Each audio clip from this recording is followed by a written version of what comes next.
KG is making another dress for Kaya. It's like the bestest skirt so far, huh? It's cute.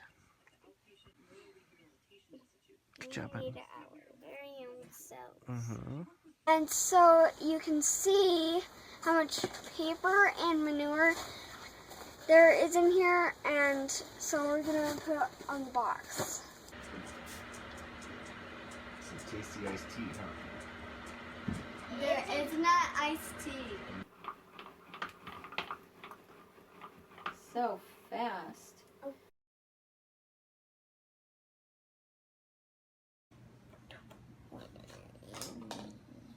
26, 27, 28.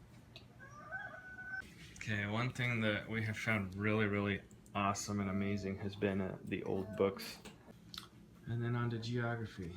Julie found these maps with pieced together, and you can see the back of the board has the capitals and the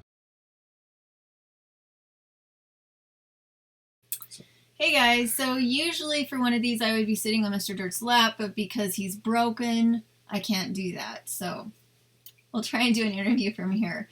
So the reason that we homeschool is, it's kind of many reasons. For one thing, I have a compromised immune system. When the girls go to a lot of social activities and bring home a lot of bugs, I get really sick. The girls stay sick a long time. And we have found just for really non-essential, just hobby type activities, we get sick a lot when they do that kind of thing. So we try to be really selective about where and when we go places. So having a compromised immune system has made it really nice to be able to keep the kids home when it's flu and bug season. Another reason that we homeschool is that we like how our children behave better when they're not around a lot of other kids. We did have Paige in public school for a little while, and she stopped wanting to play with her sister. She was really mouthy when she was home. She didn't have time to do any of her chores. We only saw her for a couple hours at night because we had her in a charter school that was about 45 minutes distance, and even though she was only in half day as a kindergartner, she spent 6 hours away from home, and there wasn't time for chores. There wasn't time for family interaction. She came home at night, she ate, we went to bed, we restarted in the morning. So that was not something that we found delightful. The other thing was, I've just got really little kids, and it makes me really nervous to have them away from me. I really feel that my role as a mother, as a protector, as a teacher is not fulfilled with them in another building several miles away.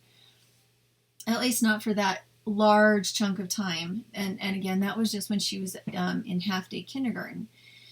So as far as having my child gone away from me for 8 hours a day with people that might be bullying her or her bullying other people and receiving no instruction on how that's inappropriate, I don't feel like that's me fulfilling my calling.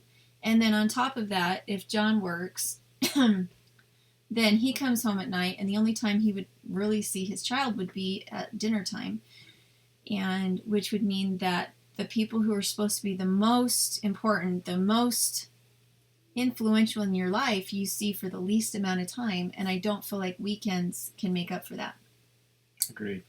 And my experience, I just go back to thinking of all of my experiences going through school and all of the drugs, and even my friends. There were still influences that I don't necessarily feel like my children need to be exposed to. It's nothing, this, oh well, children should be exposed to the world and be able to understand so that they're not naive. It's not that. It's not about that. I wasn't naive at any point, but at the same time, I did not need to. I didn't need to learn quite so easily all of the things that were available growing up, if that makes sense. And a lot of people talk about being concerned about social things that your child needs. And honestly, what I have to say to that is, how many socially awkward kids do you know that go to public school? There's always socially awkward people around. For me, I was socially awkward. And for kindergarten, first grade, and part of second grade, and then also seventh grade, I went to public school. So I had periods in my life when I did go to public school, and I it was my personality that I kind of held back a little bit, especially when I was younger. And then when I was in high school, I went to all the school dances. In our state, it was allowed for homeschoolers to come in and be part of the social groups or to do part day classes with the local schools. And so when I so chose, I went to every single girls' choice dance and a lot of the boys' choice dances. I knew boys. I dated as far as friendly group dating. I didn't really pair off a whole lot in high school. My parents frowned on that, and if I couldn't find a group to go on a date with, my parents would go on the date with me, and I loved that. I thought it was great fun. I'm not exactly sure what my dates thought of that, but I thought it was great fun to go out with my parents. Not our date. She was older by that time. Yeah, they didn't come on we were dates. in our mid, almost late 20s when we met. But when I was in high school and my parents felt like I needed more guidance, I went on dates with them when I couldn't be in a group situation. I was a very safe kid. I got along with people. I was just fine, and I had been homeschooled. And all of my siblings had absolutely no problem with dating and being in social situations. It had so much more to do with our personalities than it did with where we were educated. And so I know a lot of people are going to be frustrated. They're going to be like, wait a minute, you still haven't talked about the education part. And what I have to say to that is it's all a bunch of hogwash. I graduated from high school with a diploma, so did my brothers and sisters. We were homeschooled. We just did a correspondence course. Some of us started into college already with college credits under our belt, and none of us struggled in college if we were actually focusing on college. My brothers were a little bit more free-spirited and a little more rebellious, and my sisters and I all got very, very good grades and scholarships. And my brothers had a little bit more of a learning curve just because of who they were, not because they weren't as well educated. And so after they'd left school for a while, they came back to it, or some of them didn't go back to it. But I don't think that's an unusual picture. I don't think homeschooling has that's anything. Completely normal. Yeah, it has nothing to do with whether or not they were homeschooled. It was just that was their personality, and this is my personality.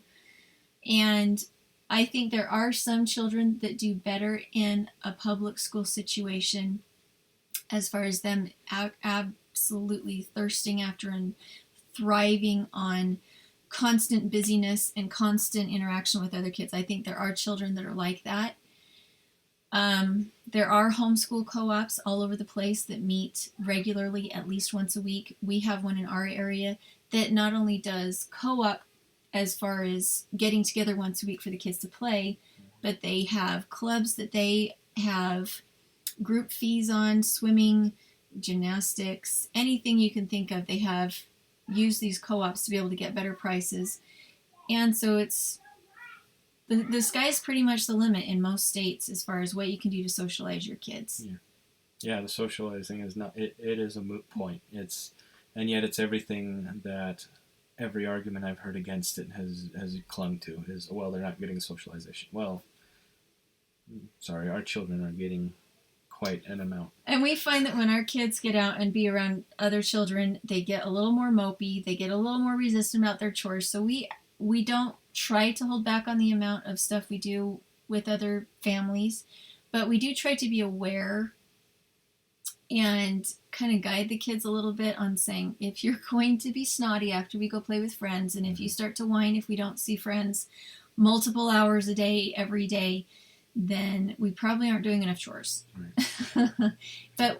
And it works well. It does. So. And we are putting a concerted effort to doing family stuff that's away from our home that is fun. That is one thing that we've really fallen short on because we didn't feel like we had the funds. So we've started to keep our bikes for everybody on the back of our vehicles so that when we have to go somewhere for some reason, we can find a park, we can ride our bikes, we can do something fun to show that home doesn't always have to be drudgery and doesn't always have to be work. Yep. Okay, so. And we'll talk to you later.